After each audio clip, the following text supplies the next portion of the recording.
सिल्लोड तालुक्यातील वालूर बोरी रस्त्यावर डांबर वाहतूक करणाऱ्या वाहनाने दुचाकीला धडक दिली।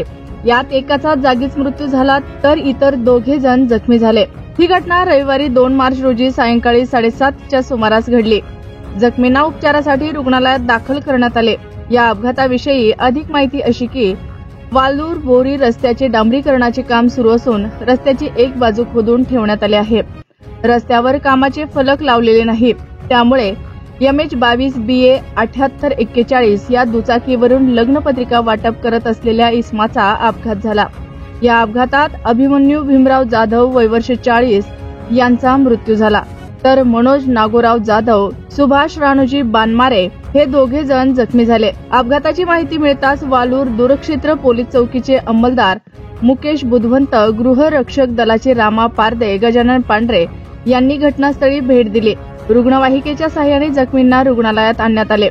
या ठिकाणी डॉक्टर जनार्दन गोळेगावकर, डॉक्टर राजेश अंकुलवार, परिचारिका मानसी यांनी उपचार केले। दरम्यान